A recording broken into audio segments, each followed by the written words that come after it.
Have you ever wondered how Wither Skeleton's farm work? Well, you're in luck. I'm diving deep into the world of Wither Skeleton farming and their mechanics.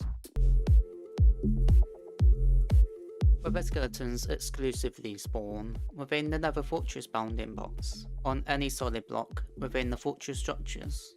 A bounding box is an area surrounding a Nether Fortress structure that tells the game where Nether Fortress mobs can spawn. For spawns outside the fortress, you'll need to use Nether bricks as a platform. All of this happens within the fortress bounding boxes, which you can visualize using the mini HUD mod. By using wither roses on the spawning platform, you can increase wither skeleton spawns while excluding other mob spawns. You can place the wither roses on either netherrack or dirt.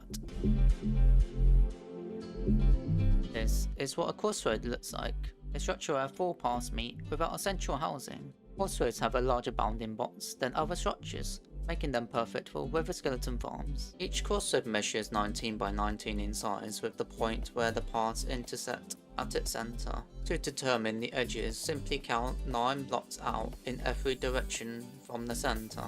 To figure out where the lowest platform is, count down 7 blocks from here. Wither skeletons can then spawn on the 7th block. Add 2 more platforms 3 blocks above the bottom platform. Remember, the lowest bottom platform possible is at Y level 48. For increased rates, find multiple crossroads adjacent to each other. While a maximum of 5 crossroads together is very rare, you can use external tools to locate them. Mini HUD is a mod that allows you to visualize the fortress bounding boxes. To enable it, press an Alt H then C and set main rendering toggle, overlay structure main toggle and Nether Fortress to true. In the structures tab, Chunkbase is a website where you can locate nearby fortresses and their biomes using the seed.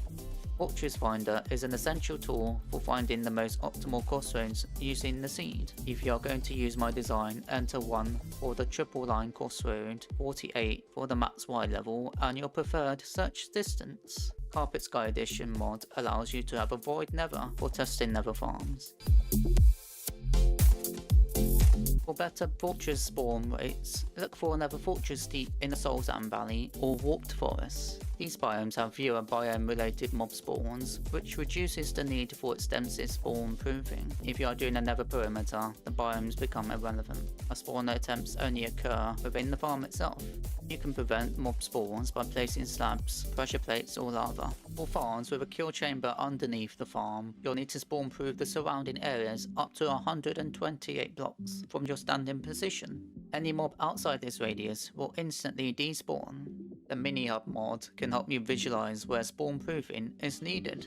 Set up a 128 block sphere from your AFK spot and spawn proof within the sphere, excluding the biomes Soulsand Valley and the Warped Forest. You also need to be at least 24 blocks away in the sphere from the spawning platforms, as no mobs can spawn within this radius. Be mindful of the mob cap while designing your farm. A mob cap dictates the maximum number of mobs that can spawn within the area. Once it reaches 70, no more spawn attempts will be made. To achieve maximum rates, keep the mob cap consistently at 70 and focus on killing or transporting to the nether as fast as possible. If the mob cap isn't consistently met, prioritize maximizing the amount of spawning spaces available. Keep in mind that light levels impact spawns, so aim for light level 0 everywhere, including spawning spaces near the nether portals. For the fastest rates possible, nether portals is the way to go.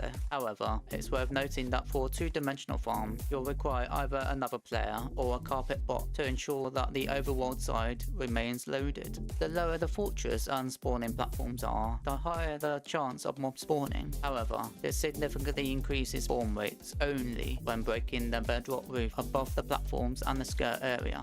The spawn attempt percentage is based on the available spawning levels between the bottom and the topmost block of the world. You may recognize these skirts around mob farms. These enhances pack spawnings, which boosts the chances of more spawn attempts within the farm. Typically, 1 skirt on the highest spawning platform is needed for mob farms. It's crucial to use nether bricks for the skirts and place them on all 3 layers of the spawning platforms. You can boost your rate slightly in the Soul Sand Valley by having a bunch of striders within the area. Striders suppress the spawning of ghast and skeletons in the Soul Sand Valley. For technical players in the endgame, a nether perimeter is advisable. This approach can fully eliminate spawn attempts and effectively reduce lag within the area.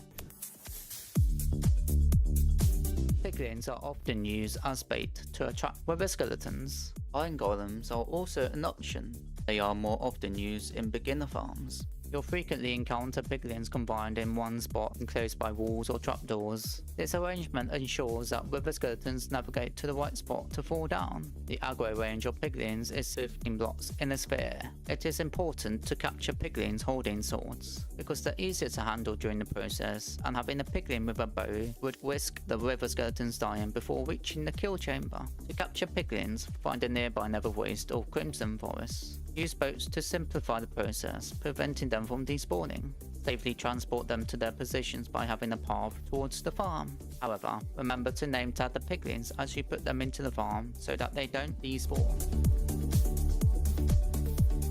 One advantage of using minecarts is that when a mob enters a minecart, that mob is then removed from the mob cap, which allows more mobs to spawn. Minecarts are often dispensed every 8 game ticks because the collection of minecarts is limited to hopper speed. To eject mobs from a minecart, you use an activator rail. The game will try to find a valid spot to eject the mob onto. Here I have manipulated and covered the possible areas to always guarantee that the mob will be ejected into the same spot every time. To collect the minecarts, you can direct them into a cauldron with lava, which burns the minecart into an item form. But because there is a hopper underneath, the hopper is fast enough to suck the item before it burns. To the brain.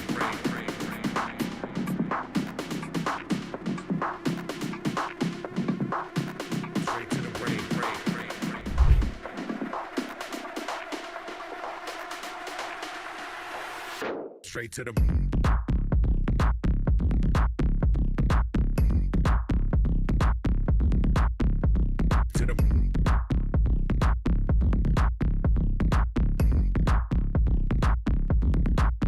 Straight to the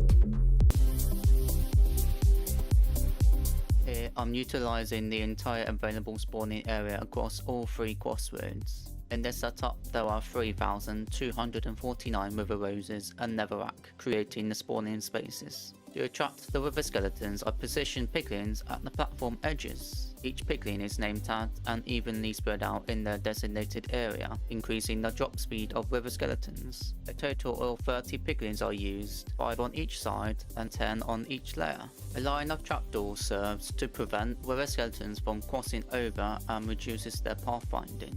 As wither skeletons fall, they land on honey blocks to minimize fall damage. The design features 3 lines of tracks for minecarts to pick up the wither skeletons. The wither skeletons travel along these tracks, taking suffocation damage towards the end for a one-hit kill. Tracks descend because the player and the kill chamber must be 24 blocks away from the spawning platform. Once the wither skeleton is ejected from a minecart from an activator rail, they land into the kill chamber. The minecart clips into the cauldron, which turns into an item that gets picked up by the hopper below. The player attacks the armor stand every 10 game tips with the sweeping enchantment that kills the wither skeletons. To achieve 10 game tick attacks, a beacon with haste 2 is necessary, and strength 2 and regeneration are ideal for long AFK sessions. A hopper minecart gathers all the items from underneath and ejects them into an item alignment collection system. The XP rises towards the player and the excess is burnt by lava to reduce lag. The Player or lever activates the clock, triggering minecarts dispensing every 8 game ticks, along with the hopper minecart and item alignment system. While using carpet mod is ideal for attacking every 10 game ticks, an alternative is possible without it. By removing the second armor stand and placing a lever here, you can manually start the farm.